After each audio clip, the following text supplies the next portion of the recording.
എൻ്റെ ചെറുപ്പത്തിലാണ് അച്ഛൻ മരിക്കുന്നത്. ഞാൻ 6ാം ക്ലാസ്സിൽ പഠിക്കുമ്പോൾ എന്നെ ഒരുപാട് സപ്പോർട്ട് ചെയ്ത അച്ഛൻ. ഞാൻ എവിടെ ഒരു പ്രോഗ്രാം ഉണ്ടെങ്കിലും എന്നെ പോകുന്നത്. അച്ഛൻ്റെ ഒരു അനുഗ്രഹം എപ്പോഴും കൂടെ ഉണ്ടെന്ന് തന്നെയാണ് എൻ്റെ വിശ്വാസം. കുറച്ച് വർഷങ്ങളെ കൂടെ ഉണ്ടായിരുന്നുള്ളൂ. പക്ഷെ അച്ഛനാണ് എൻ്റെ ഒരു കലാരംഗത്തെ തുടക്കം. 12 മണിക്ക് കഴിയുമ്പോൾ ഒരു കോളിങ്ങിന് വരും. ആരാന്ന് ചോദിച്ചാൽ പറയില്ലായിരുന്നു. അങ്ങനെ ആദ്യമൊക്കെ പക്ഷെ വോയിസ് കേൾക്കാൻ നല്ല രസമുണ്ട്. ആരാന്ന് ചോദിച്ചിട്ട് ഒരു കാരണവശാലും പറയില്ല. അങ്ങനെ ലാസ്റ്റ് ഞാൻ ചൂടായിട്ട് ഫോൺ കട്ട് ചെയ്യുകയൊക്കെ ചെയ്തു.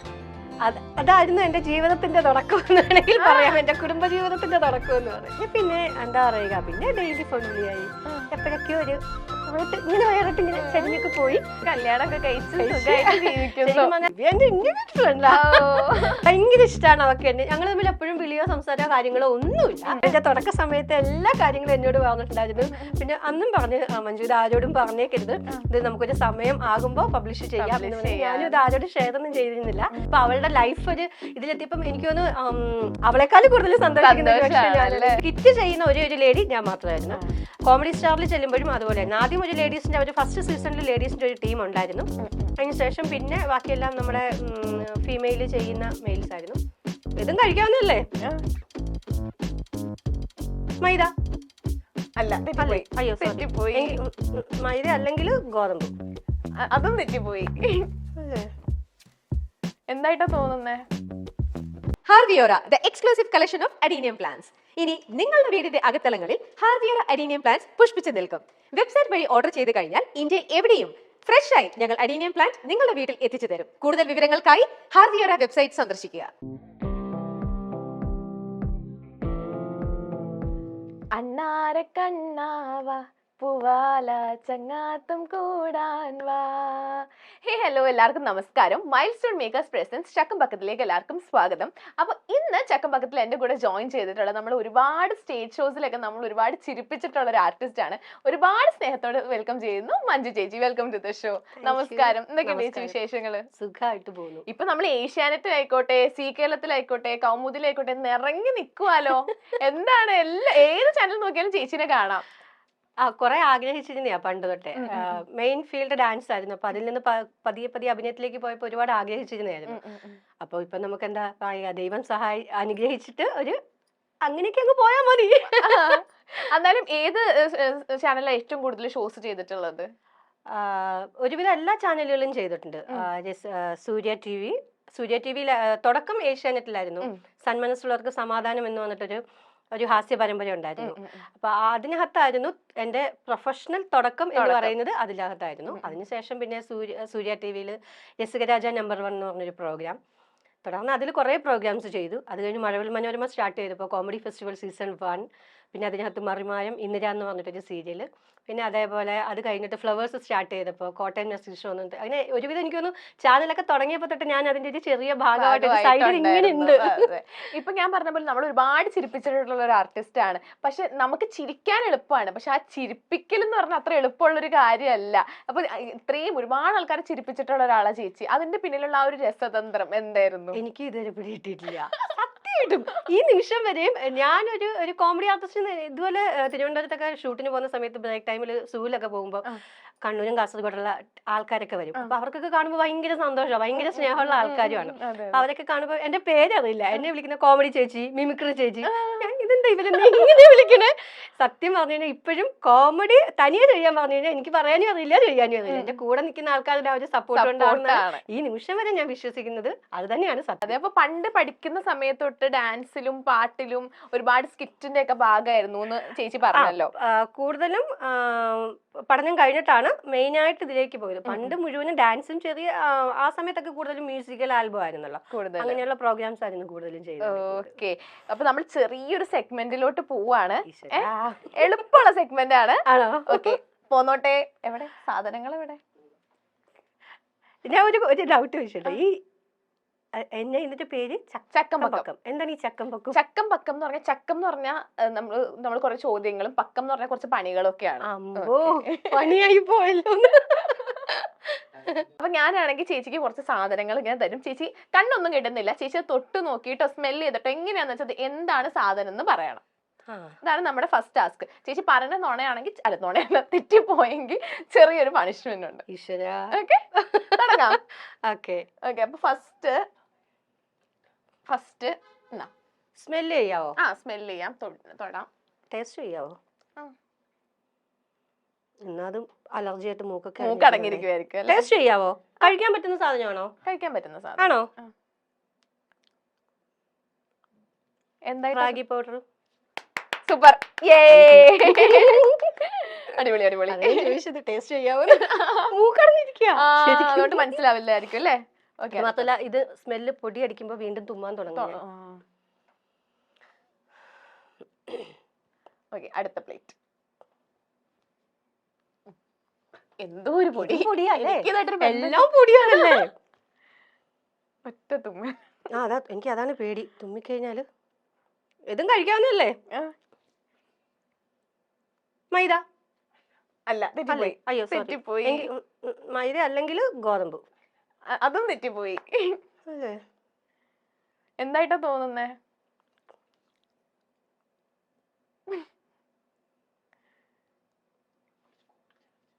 കൂടുതൽ വെച്ചോളാനാ? മിക്സിംഗ് വല്ലതും ആണോ ഇത്? അത് ഒറ്റ ഒരു സാധനം തന്നെയാണോ? ഒരു സാധനം തന്നെയല്ലേ? ഒരു പ്രത്യേക സാധനം പൊടിച്ചതാണ്. നാളെ ഷൂട്ടുള്ളതാ, എനിക്ക് പ്രശ്നമൊന്നും ഉണ്ടാവില്ലല്ലോ. എന്ത് പറ്റിയാലും മൈൽസ്റ്റോൺ മേക്കേഴ്സ് അതിനകത്ത് ഒരു ബന്ധമില്ല. എങ്കിൽ ആ ഉത്തരവാദിത്തം ഏറ്റെടുക്കുമെന്ന് ഞാൻ പ്രതീക്ഷിച്ചത് കേട്ടോ. ഇത് അരിപ്പൊടിയല്ല, അരിപ്പൊടിയുടെ ടേസ്റ്റ്. അരിപ്പൊടിയാണോ? സ്മെല്ല് ചേച്ചിക്ക് മൂക്കടങ്ങിയിരിക്കുക. സ്മെല്ല് ചെയ്യാൻ പറ്റില്ല.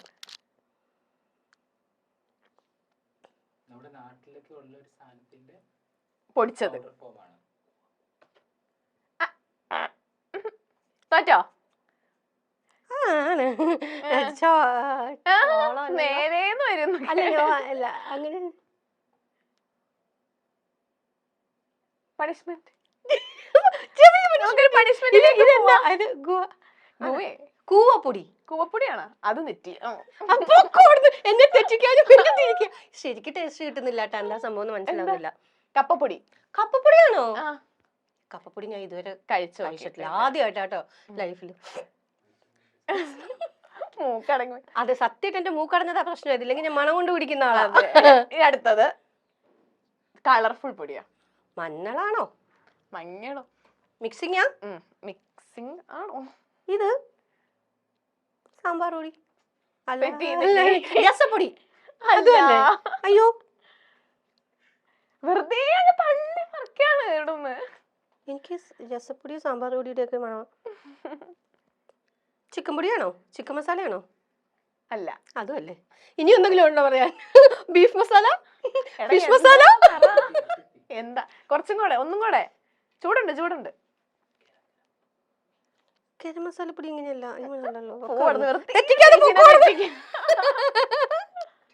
അവിടുന്ന് ഇവിടുന്ന് ഒക്കെ എന്നെ തെറ്റിക്കാൻ, എനിക്ക് പണിഷ്മെന്റ് വന്നിട്ട് എന്നെ കൊണ്ട് ഇവിടെ എന്താ പറയുക ചെയ്യിക്കാനും വേണ്ടിട്ട് ആഗ്രഹിക്കുന്ന ആൾക്കാരാണ്.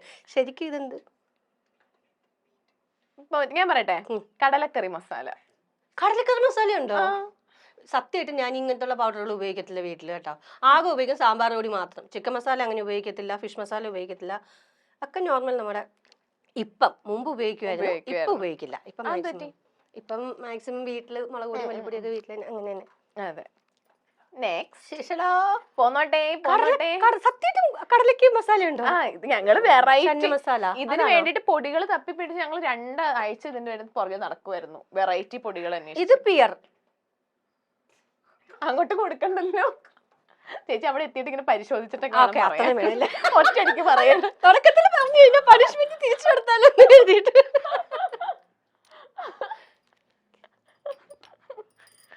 പിയർ. എടാ എന്താടാ വെറൈറ്റി സാധനങ്ങൾ വാങ്ങാൻ പറഞ്ഞിട്ട്? ഇത് വെറൈറ്റിയാ. എനിക്ക് ഇപ്പഴാ ഇതിന്റെയൊക്കെ പേര് കിട്ടിയത്. അയ്യോ, ഇതിന്റെ പേര് ഇന്നലെ ഞാൻ ഫ്രൂട്ട്സ് കടയിൽ കയറിയപ്പോ ഓർത്തതാ. അല്ല, അയാളോട് ചോദിക്കുകയും ചെയ്തതാ. അയ്യോ, എനിക്കറിയില്ല ഇതിന്റെ പേര്. ഇന്നലെ ചോദിച്ചിട്ട് അയാൾ പറഞ്ഞിട്ട് ഞാൻ 2-3 അയാൾ എന്താന്ന് ചോദിച്ചു. എനിക്ക് ഇതിന്റെ പേര് അറിയത്തില്ല. എന്താ ഇതിന്റെ പേരെന്താ? സത്യമായിട്ടും നമുക്ക് ഫെമിലിയർ പേരല്ല, അതുകൊണ്ടാ. എന്താ ഇതിന്റെ പേര്? എന്താ ഇതിന്റെ പേരെന്താ ഗൈസ്? അറിയുമെങ്കിൽ പ്ലീസ് ഡു കോമെന്റ് ബിലോ. കക്കേ അല്ലല്ല എങ്ങനെയാ ഫ്രൂട്ട് കാക്ക ഫ്രൂട്ടോ കാക്ക ഫ്രൂട്ട് അല്ല അല്ല ഇന്നലെ ഞാൻ ആളോട് ചോദിച്ചിട്ട് അതിൽ ഇതിന്റെ പേരും പറഞ്ഞതാ. ഇതിന്റെ പേര് ഗൂഗിൾ കണ്ടു കഴിഞ്ഞാൽ ഫോട്ടോ നമ്മുടെ എടുത്തിട്ട് അയച്ചു. മത്തങ്ങയുടെ ചെറിയ സാധനം. തക്കാളി അല്ലല്ല. തക്കാളി ഉണ്ട്. ഇത് തക്കാളിയല്ല. തക്കാളി ഇത് അയാൾ കഴിക്കാനായിട്ട് തരാൻ തുടങ്ങിയപ്പോ ഞാൻ പറഞ്ഞു വേണ്ട, വെറുതെ ഒരെണ്ണം പൊട്ടിക്കണ്ട എന്നൊക്കെ പറഞ്ഞാ. ഇതിന്റെ പേര് പറ, എന്നിട്ട് ഞാൻ ഇവിടെ വൈഫൈ ഓണാടാ. അൺനോൺ ഫ്രൂട്ട് എന്ന് അത് വേണ്ട. പേരാണ് അൺനോൺ ഫ്രൂട്ട്. അല്ല ഇന്നലെ നമ്മൾ ഇതിന്റെ പേര് ചോദിച്ചാ ഞാൻ. അതെ, ജാക്ക് ഫ്രൂട്ട് അല്ലല്ല അല്ലല്ല എവിടെ അങ്ങനെ എന്തോ പേരാന്ന് തോന്നുന്നു. യെസ് അങ്ങനെ എന്തോ പേരാ. ഒരു കാക്ക ഫ്രൂട്ട് എന്നൊക്കെ. അതെ അത് ഓർമ്മിച്ചോളൂ. നിങ്ങൾക്ക് ഇതിന്റെ പേരറിയാമെങ്കിൽ ഡു കോമെന്റ് ബിലോ. ഓക്കെ, എന്നാലും ഷാരോൺ ഫ്രൂട്ട് തന്നെ പറഞ്ഞോ, കുഴപ്പമില്ല, അതൊക്കെ അല്ലേ. നമ്മൾ ബാക്കി വിശേഷങ്ങളിലോട്ട് വരികയാണെങ്കിൽ എനിക്കറിയാം ചേച്ചി ജയറാമേട്ടന്റെ കട്ട ഫാനായിരുന്നു. ഇത് ആൽബത്തിന്റെ ഒക്കെ എന്തോ കഥയൊക്കെ ഞാൻ കേട്ടിട്ടുണ്ട്. ഞാനത് ജയറാമേട്ടനോടും പറഞ്ഞിട്ടുണ്ടായിരുന്നു എന്ന് തോന്നുന്നു. പറഞ്ഞിട്ടുണ്ട്. ദൈവമേ കൈതൊഴാൻ കെ കുമാർ ആകണമെന്നുണ്ട് സിനിമ ഉണ്ടായിരുന്നു, സലീം കുമാർ ആയിട്ടുണ്ട്. അപ്പൊ എനിക്ക് പണ്ട് തൊട്ടേ ജയറാമേട്ടനെ ഭയങ്കര ഇഷ്ടമാണ്. ജയറാമേട്ടന്റെ ചില മാനറിസങ്ങൾ ഭയങ്കര ഇഷ്ടമാണ്. എനിക്കെന്തോ എന്താ പറയാ, എനിക്ക് എന്റെ വേണ്ടപ്പെട്ട ഒരാള് എന്നുള്ളൊരു ഫീൽ ആയിരുന്നു പണ്ട് തൊട്ട്. അപ്പോൾ ഒരു 10ാം ക്ലാസ് 8, 9, 10 ആ ഒരു ഹൈസ്കൂൾ പഠിക്കുന്ന സമയത്തൊക്കെ പുസ്തകം നിറയെ ഇതുപോലെ ഫസ്റ്റ് ജയറാമേട്ടനും ശോഭന ചേച്ചിയായിരുന്നു. അത് കഴിഞ്ഞിട്ട് ജയറാമേട്ടൻ, മഞ്ജു വാര്യർ. മഞ്ജു ചേച്ചി ഭയങ്കര ഇഷ്ടമാണ്. അപ്പൊ ഒരു പുസ്തകം നിറയെ ഫോട്ടോ ഉണ്ടായിരുന്നു. എവിടെ കണ്ടാലും അത് വെട്ടിക്കൊണ്ടുവന്നിട്ടിച്ച് ഭയങ്കര ഇഷ്ടമായിരുന്നു. എനിക്ക് വലിയൊരു ഭാഗ്യമാണ് ആ ഒരു സിനിമയിൽ, അതും ഈ പറഞ്ഞ മാതിരി വേറൊരാൾ വന്ന് ചെയ്തിട്ട് പോയ സംഭവം പിന്നെ ഞാൻ വന്ന് രണ്ടാമത് ചെയ്തത്. അങ്ങനെ എപ്പോഴും ഒരു സെക്കൻഡ് പേഴ്സൺ ആയിട്ട് നിൽക്കുന്നത്. പക്ഷെ കുഴപ്പമില്ലായിരുന്നു. ഇപ്പൊ റീസെന്റ് തിയേറ്ററിലാണെങ്കിൽ ഒരു മൂവി, അതെ, ആനന്ദ് ശ്രീബാല. അതിന്റെ ഒരു ഭയങ്കര അതിന്റെ ഫസ്റ്റ് സീനിൽ ഒറ്റ സീനേ ഉള്ളൂ. ഫസ്റ്റ് സീൻ തുടങ്ങുന്നത് ഞാൻ ഇന്നലെ കാണാൻ പോയിട്ടുണ്ടായിരുന്നു. കണ്ടോ? 15 മിനിറ്റ് ശേഷം ഞാൻ കുറച്ച് എത്താൻ വൈകി പോയി. കറക്റ്റ് 15 മിനിറ്റിന് ശേഷമാണ് എത്തിയത്. ഞാൻ പോവാണ്, ഞാൻ ഇന്റർവ്യൂ മതിയാക്കി പോവാണ്. എന്റെ സീൻ കാണാത്ത ആൾക്കാരുടെ നമ്മുടെ കൊച്ചിയിലെ ട്രാഫിക് അറിയാലോ. കറക്റ്റ് 15 മിനിറ്റ് ആയപ്പോ ഇവിടെ എത്തി. അപ്പം ഇങ്ങനെ എന്തോ ഇന്റർവ്യൂ നടക്കുന്ന ഒരു സീക്വൻസ് ആണ് അവിടെ നടക്കണത്. ഈശ്വരാ, വെറുതെ ആയിപ്പോയല്ലോ. ഇന്നിപ്പോ എന്നെ വിളിച്ചു വരുത്തിയിട്ട്. ഇല്ല, ഞാനാണെങ്കിൽ ഫസ്റ്റ് പോർഷൻ മാത്രം കാണും ഇനി. അതെ, എനിക്ക് ഭയങ്കര സന്തോഷം എന്ന് വെച്ചാൽ ചെറിയ ഒറ്റൊരു സീനേ ഉള്ളൂ. പക്ഷെ ട്രെയിലറിൽ പോലും തുടങ്ങുന്നത് എന്റെ ഫേസ്. ഭയങ്കര സന്തോഷം അല്ലേ. ഞാനിന്ന് അത്ര എന്താ പറയാ, കുറേ സിനിമകൾ ചെയ്തിട്ടുണ്ട്. ലീഡിങ് ക്യാരക്ടർ വെച്ച് ചെയ്ത സിനിമകൾ എന്ന് വെച്ചാൽ ലോ ബഡ്ജറ്റ് സിനിമകൾ, ഫെസ്റ്റിവൽ മൂവി മാതിരിയുള്ള. അപ്പൊ അതിനൊന്നും അത്ര വലിയൊരു എന്താ ഒരു റീച്ച് കിട്ടുകയോ അല്ലെങ്കിൽ അത്ര ഒരു പബ്ലിസിറ്റി ആവുകയോ ഒന്നും അത് ചെയ്തിട്ടില്ല. അപ്പൊ അതിന്റെ പിന്നെ ഉള്ളത് ഇങ്ങനെ വലിയ സിനിമകളിൽ ചെറിയ വേഷങ്ങൾ ചെയ്തു പോയതാ. അപ്പൊ അങ്ങനെ അത്ര വലുതായിട്ടൊന്നും നമ്മളെ ആരും അങ്ങനെ എങ്കിലും സിനിമ കാണുന്നവർ എന്നെ ഓൾറെഡി അറിയാവുന്ന ആൾക്കാർ സിനിമ കാണുമ്പോൾ മഞ്ജുനെ അതിൽ കണ്ടിരുന്നു എന്നൊക്കെ പറയും. പക്ഷെ ഇങ്ങനെ ഒരു ട്രെയിലറിന്റെ ഒക്കെ ഒരു ഭാഗമായിട്ട് ഒരൊറ്റ സീനിൽ അഭിനയിക്കുമ്പോൾ പോലും വരുന്നു എന്ന് പറയുന്നത് എന്നെ സംബന്ധിച്ച് എനിക്ക് ഭയങ്കര ഒരു ഭാഗ്യമാണ്, ഭയങ്കര സന്തോഷമാണ്. ആനന്ദ് ശ്രീബാല കണ്ടിട്ട് എല്ലാവരും എന്തൊക്കെയായിരുന്നു റെസ്പോൺസ്? എല്ലാവരുടെയും നല്ല അഭിപ്രായം, നല്ലൊരു മൂവിയാണെന്നാണ് എല്ലാവരും. റിയൽ ലൈഫ് ഇൻസിഡന്റ് ബേസ് ചെയ്തിട്ടുള്ള മൂവിയാണ്. പിന്നെ ഒപ്പം ഇതുവരെ ആരും കാണാത്ത രീതിയിലുള്ള ഒരു കുറ്റാന്വേഷണ രീതി അങ്ങനെയൊക്കെ കണ്ടു. അപ്പം എനിക്കത് കണ്ടപ്പോ എനിക്ക് ഇങ്ങനെ ഇത് നമ്മുടെ കൊച്ചിയിൽ നടന്നിട്ടുള്ള ഒരു എന്താണ് കുട്ടി മിഷേൽ ഷാജിയുടെ സ്റ്റോറി ആയിട്ട് എനിക്ക് ഇങ്ങനെ തോന്നി. പക്ഷെ അത് ആരും വേണ്ടത്ര ഒരു ഇത് കൊടുക്കാത്ത പോലെ എനിക്ക് ഫീൽ ചെയ്തു. ഇമ്പോർട്ടൻസ് ആരും കൊടുത്തിട്ടില്ല അല്ലെ. ഓക്കെ, അപ്പൊ നമ്മൾ ബാക്കി വിശേഷങ്ങളിലോട്ട് വരികയാണെങ്കിൽ ഒരു മോളല്ലേ ചേച്ചിക്ക്. അപ്പൊ ചേച്ചിയുടെ പെർഫോമൻസ് ഒക്കെ കണ്ടിട്ട് എന്താ പറയാറ്, അഭിപ്രായം എന്താ പറയാറ്? പണ്ട് കുഴപ്പമില്ലമ്മന്നൊക്കെ പറയും. ഇപ്പൊ എന്തെങ്കിലും കാണിച്ചാൽ അമ്മ അത് ശരിയായില്ല കേട്ടോ, അങ്ങനെ ചെയ്തപ്പോൾ എന്റെ വിമർശകയൊക്കെ ആകാറുണ്ട് ചില സമയം. പക്ഷെ പുള്ളിക്കാരത്തിയോടെ എന്തെങ്കിലും ഒന്ന് ചെയ്ത് കാണിക്കാൻ പറഞ്ഞു കഴിഞ്ഞാൽ ആൾക്ക് ഭയങ്കര നാണമാണ്. പക്ഷെ ഭയങ്കര ഇൻട്രസ്റ്റ് ആണ്, ഭയങ്കര നാണമാണ്. നമ്മളാണെങ്കിൽ അടുത്തൊരു സെഗ്മെന്റിലോട്ട് പോവാണ്. ഓക്കെ, പണിയാണ്. ഇത് പണിയൊന്നുമല്ല. ഇത് നമുക്ക് ചേച്ചിക്കാണെങ്കിൽ ഞാൻ കുറച്ച് ആൾക്കാരുടെ പേര് പറയും. അപ്പൊ ഇവരെ പറ്റി പറയുമ്പോൾ ചേച്ചിക്ക് പെട്ടെന്ന് മനസ്സിലോട്ട് ഓടി വരുന്ന ഒരു മെമ്മറി എന്താണെന്നാണ് ചേച്ചി പറയേണ്ടത്. ഓക്കെ, അപ്പൊ ഞാൻ ഫസ്റ്റ് മഞ്ജു പത്രോസ്. മഞ്ജു ചേച്ചി ഞങ്ങൾ ഒരുമിച്ച് മർമായ ഒരുമിച്ച് ചെയ്തിട്ടുണ്ടോന്ന് ചെയ്തിട്ടുണ്ട്. അത് അധികം എപ്പിസോഡ് ചെയ്തിട്ടില്ല. പക്ഷെ മീഡിയ വണ്ണിൽ കുന്നംകുളത്തങ്ങാടി എന്ന് പറഞ്ഞൊരു സീരിയല് എനിക്കൊന്ന് 2.5-3 വർഷം ഒരു കുടുംബം പോലെ നിന്ന് വർക്ക് ചെയ്തതാണ്. അപ്പൊ മഞ്ജു ചേച്ചി എന്താ ഞങ്ങൾ ഒരുമിച്ച് പുറത്തിറങ്ങുമ്പോൾ വലിയ മഞ്ജു, ചെറിയ മഞ്ജു, കുട്ടി മഞ്ജു എന്നാ എന്നെ വിളിക്കുന്നത്. ആ ഒരു വിളി ഇപ്പോഴും ആൾക്കാർ ലൊക്കേഷനിൽ ചെല്ലുമ്പോൾ കുട്ടി മഞ്ജു അങ്ങനെ. മഞ്ജു ചേച്ചി നന്നായിട്ട് പാട്ട് പാടും, നല്ല കമ്പനിയാണ് മഞ്ജു ചേച്ചിയുടെ കൂടെ നടക്കുമ്പോൾ. ഓക്കെ, അടുത്തത് മാനത്തെ കൊട്ടാരം. സീരിയലില്. അതിനകത്ത് മോനിഷ. മോനിഷ ആ സീരിയലിലെ ആ കുടുംബത്തിലെ മൂത്ത മകളായിട്ടാണ് ഞാൻ ചെയ്യുന്നത്. മോനിഷ മൂത്ത മകൾ ട്വിൻസ് ആണ് ഞങ്ങൾ രണ്ടുപേരും, ഞാനും അനൂപ് എന്ന് പറഞ്ഞ ആർട്ടിസ്റ്റും. അത് കഴിഞ്ഞിട്ട് പിന്നെ താഴെ ആയിട്ട് വരുന്നതാണ് മോനിഷ. മോനിഷയുടെ കൂടെ ഫസ്റ്റ് ടൈമാണ് സീരിയൽ ഞാൻ ചെയ്യുന്നത്. കുഴപ്പമില്ല, നല്ല ഞങ്ങൾ അവിടെ ഓക്കെ കമ്പനിയാണ്. ഓക്കെ. അടുത്തത് ദിവ്യ ക്രിസ് വേണുഗോപാൽ. ദിവ്യ എന്റെ ഇന്റിമേറ്റ് ഫ്രണ്ടാ. അയ്യോ, അവളെ എന്താ പറയുക, ഭയങ്കര ഇഷ്ടമാണ് അവൾക്ക് എന്നെ. ഞങ്ങൾ തമ്മിൽ എപ്പോഴും വിളിയോ സംസാരമോ കാര്യങ്ങളോ ഒന്നുമില്ല. പക്ഷെ വിളിക്കുന്ന സമയത്ത് ഭയങ്കര എന്താ, അവളുടെ വിശേഷങ്ങൾ മുഴുവൻ എന്നോട് പറയും, അവളുടെ സങ്കടങ്ങൾ കാര്യങ്ങളൊക്കെ. ഇപ്പൊ അവളുടെ ലൈഫ് ഒരു ഇതിലെത്തിയപ്പം എനിക്ക് തോന്നുന്നു അവളെക്കാളും കൂടുതൽ സന്തോഷിക്കുന്ന എനിക്ക് ഭയങ്കര സന്തോഷം എന്ന് വെച്ച് കഴിഞ്ഞാല്, കാരണം കുറെ കാര്യങ്ങൾ ഷെയർ ചെയ്തിട്ടുണ്ട് അവൾ എന്നോട്. അവളുടെ പഴയ ലൈഫ് കാര്യങ്ങളൊക്കെ ഷെയർ ചെയ്തിട്ടുണ്ട്. അപ്പൊ അതൊക്കെ വെച്ച് നോക്കുമ്പോ ഇപ്പൊ അവളുടെ ഓരോ പടവും കാണുമ്പോ എനിക്കെന്തോ ഒരു ഇത് കിട്ടിയ ഫീലിംഗ് ആയിരുന്നു. ഭയങ്കര. കല്യാണം കഴിഞ്ഞിട്ട് കണ്ടിരുന്നോ? ഞാൻ റിസപ്ഷന് പോയായിരുന്നു. എന്തുണ്ടായാലും അപ്പൊ തന്നെ ഫോട്ടോസും കാര്യങ്ങളൊക്കെ ആയിരിക്കും. ഇതിന്റെ തുടക്ക സമയത്ത് എല്ലാ കാര്യങ്ങളും എന്നോട് പറഞ്ഞിട്ടുണ്ടായിരുന്നു. പിന്നെ അന്നും പറഞ്ഞു, മഞ്ജു ഇത് ആരോടും പറഞ്ഞേക്കരുത്, ഇത് നമുക്കൊരു സമയം ആകുമ്പോ പബ്ലിഷ് ചെയ്യാം എന്ന് പറഞ്ഞു. ഞാനും ഇത് ആരോടും ഷെയർ ഒന്നും ചെയ്തിരുന്നില്ല. എന്റെ നല്ലൊരു കൂട്ടുകാരിയാണ് ദിവ്യ. അടുത്തത് കൃഷ്ണകുമാർ മേനോൻ. കുടുംബവിളക്കില് ഞങ്ങളുടെ KK മേനോൻ. കൃഷ്ണകുമാർ മേനോൻ ആരും വിളിക്കില്ല, KK മേനോൻ. ഇപ്പൊ സാന്ത്വനത്തിനകത്ത് 2 സീരിയൽ ഞങ്ങൾ ഇപ്പൊ ഒരുമിച്ച് ചെയ്തിട്ടുണ്ട്. സാന്ത്വനത്തിലെ ബാലനായിട്ട്. കുടുംബവിളക്ക് ചെയ്യുന്ന സമയത്ത് ആ ഒരു ക്യാരക്ടർ വെച്ചിട്ട് എപ്പോഴും മെനങ്ങാനും കൂടി ഷൂട്ടിന്റെ ഇടയ്ക്ക് ഇങ്ങനെ ഞങ്ങൾ വീഡിയോസ് ഒക്കെ എടുക്കുന്ന സമയം എന്ന് പറയും, കുടുംബവിളക്കിൽ വെച്ചിട്ടേ ഇങ്ങനെ ഓരോരോ കാര്യങ്ങൾ ഇങ്ങനെ വെച്ചാൽ ആളുടെ ഒരു ക്യാരക്ടർ എന്ന് വെച്ച് കഴിഞ്ഞാൽ വൈഫിനെ കളഞ്ഞിട്ട് വേറൊരാള്, അങ്ങനെ ആ ഒരു ഇതാണല്ലോ. അപ്പൊ പൊതുവെ പറയുന്നത് എന്താ, കോമഡി കാര്യങ്ങളൊക്കെ വരുന്ന സമയത്ത് ആളെ ശരിക്കും കളിയാക്കാറുണ്ട്. അപ്പൊ അതും പറഞ്ഞിട്ടായിരുന്നു. പക്ഷെ ബാലനായിട്ടൊരു ചേഞ്ച് വന്നപ്പോ ഒത്തിരി ചേഞ്ചാണ്. അപ്പൊ ഞാൻ ആ സീരിയലിലും ഉണ്ടായിരുന്നു, ഈ സീരിയലിലും ഉണ്ടായിരുന്നു. അതിൽ മല്ലിക എന്ന് പറഞ്ഞിട്ട് സെർവന്റിന്റെ ക്യാരക്ടർ ആയിരുന്നു എനിക്ക്. അപ്പൊ എല്ലാരും ഞങ്ങളുടെ കൂട്ടത്തിലുള്ള ആൾക്കാർ പറയുന്നു, ഫസ്റ്റ് വൈഫിനെ കളഞ്ഞു, സെക്കൻഡ് വൈഫിനെ കളഞ്ഞു, ഇനിയിപ്പോ ഇവിടെ ആകെയുള്ളത് സെർവന്റ് മല്ലികയാ എന്താ പറയായിരുന്നു. അങ്ങനെയൊക്കെ പറഞ്ഞ എപ്പോഴും കളിയാക്കുമായിരുന്നു. നല്ലൊരു വ്യക്തിയാണ്, നല്ല മനുഷ്യനാണ്. അപ്പൊ നമ്മളിപ്പോ വിശേഷം പറഞ്ഞ പോലെ നമ്മൾ ഇനി അടുത്തൊരു ചെറിയ സെഗ്മെന്റിലോട്ട് പോവാണ് വീണ്ടും. അപ്പൊ നമ്മൾ അടുത്ത സെഗ്മെന്റ് എന്ന് പറഞ്ഞാല് എനിക്ക് പ്രൊഡ്യൂസർ കുറച്ച് ചിപ്സ് തരും. അതിനകത്താണെങ്കിൽ ഓരോ കോമഡി ആർട്ടിസ്റ്റുകളുടെ പേര് എഴുതിയിട്ടുണ്ടാവും. അപ്പം എന്റെ കയ്യിലും കുറച്ചുണ്ടാവും, ചേച്ചിയുടെ കയ്യിലും കുറച്ചുണ്ടാവും. ചേച്ചി ആണെങ്കിൽ ആക്ട് ചെയ്തിട്ട് ഒരു ആക്ട് ചെയ്ത് കാണിക്കണം. അപ്പൊ ഞാനത് ഐഡന്റിഫൈ ചെയ്യണം. അതുപോലെ തന്നെ ഞാനും ആക്ട് ചെയ്ത് കാണിക്കും, ആരാന്ന് ചേച്ചി ഐഡന്റിഫൈ ചെയ്യണം.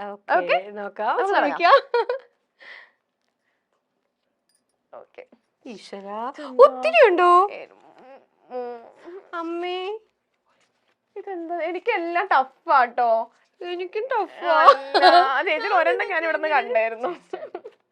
അമ്മേ, ഇതൊക്കെ എങ്ങനെയാ ഞാൻ ചെയ്യാ? മിണ്ടാൻ പറ്റുമോ? വാ വെച്ചിട്ട് പറയാം. ഇരുന്നിട്ട് ചെയ്ത് കഴിഞ്ഞാൽ മനസ്സിലാവോ?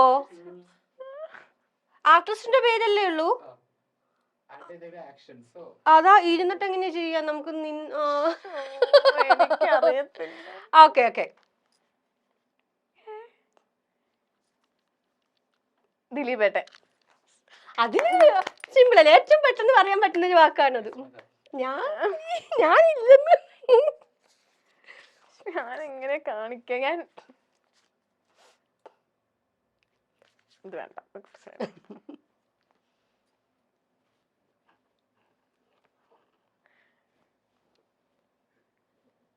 ഉണ്ടപ്പക്രുവാണോ?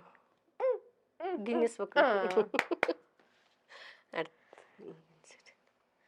എന്താ അതിന് കാണിക്കുക? എന്താ അതിന് കാണിക്കാന്ന് എനിക്ക് അറിയില്ലല്ലോ.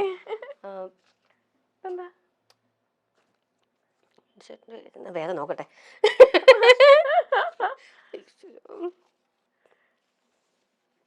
എനിക്കെല്ലാം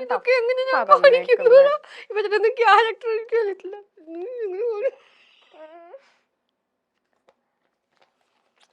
നമുക്ക് നിന്നിട്ടെങ്കിലും അഭിനയിച്ച് കാണിക്കാം. ഇരുന്നോണ്ട് കാണിക്കാൻ പറഞ്ഞു കഴിഞ്ഞാല്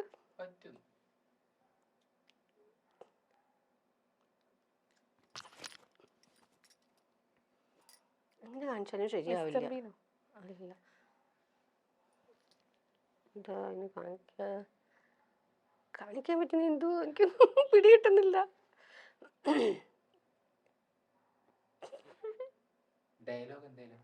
ഡയലോഗ് പറഞ്ഞാൽ മതിയോ? പിന്നെ ഡയലോഗ് എങ്ങനെ? അതാ ഞാൻ ചോദിക്കുന്നത്, ആക്ഷനിൽ അതാണ്.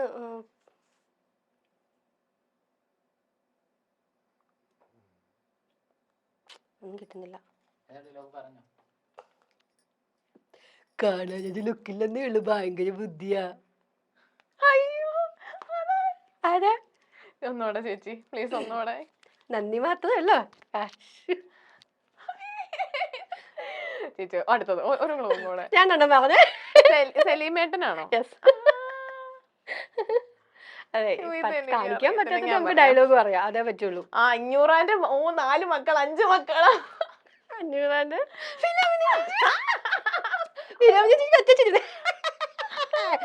ചിരി മതിയായിരുന്നല്ലേ? ഓക്കെ, അങ്ങനെ ഡയലോഗ് പറഞ്ഞിട്ടെങ്കിൽ ഓക്കെ, അടുത്ത് പറഞ്ഞിട്ടെങ്കിൽ ഇത് നല്ലതാട്ടോ. അഭിനയിച്ച് കാണിക്കുന്നതിനേക്കാൾ നമുക്ക് ഡയലോഗ് പറഞ്ഞിട്ടുള്ളൂ. തമ്പുരാനേ ജംഗ ജഗ ജഗ ജഗ അതാണോ? തമ്പുരാനെ അത് തന്നെയല്ലേ? ജഗ ജഗ ജഗ. അതാണ് നമുക്കറിയാവുന്ന ഈ സംഭവം. പെട്ടെന്ന് മനസ്സിലോട്ട് വരുന്നത് എനിക്ക് വേദൊന്നും പെട്ടെന്ന് മനസ്സിലോട്ട് വരുന്നില്ല. അല്ല അതെനിക്ക് അതെന്റെ പട്ടാഭിഷേകം ആ സിനിമയിലാന്ന് തോന്നുന്നത്. ജഗദീഷ് ചേട്ടൻ അല്ല, ജഗദീഷ് ചേട്ടൻ അല്ല. അടുത്തൊന്നും എന്തെങ്കിലും കാണിക്കേ? ഏകദേശം അടുത്തെത്തി, പറഞ്ഞു.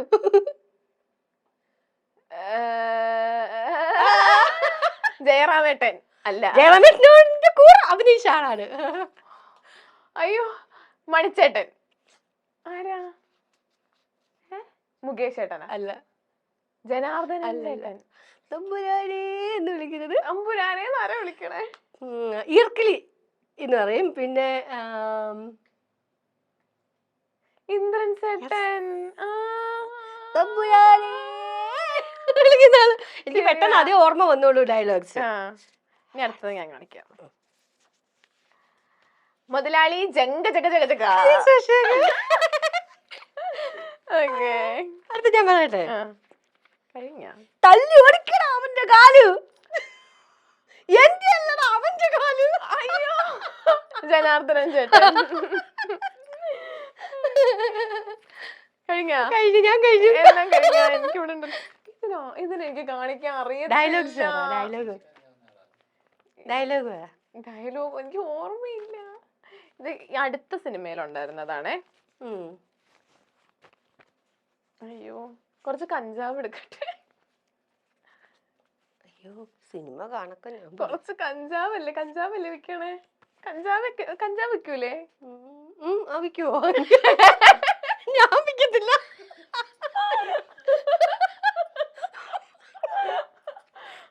നല്ല കഞ്ചാവ് വിൽക്കുന്നുണ്ട്. ഞാൻ ഉദ്ദേശിക്കണ ആള് കഞ്ചാവ് വിൽക്കുന്നുണ്ട്. അതെ, ഞാനും വിചാരിച്ചു സിനിമയില്.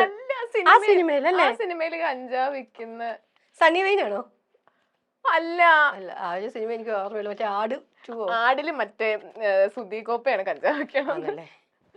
കഞ്ചാവ് സോമൻ അതല്ല.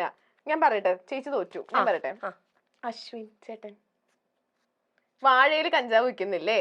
വാഴ ഞാൻ കണ്ടില്ല. ഓക്കെ.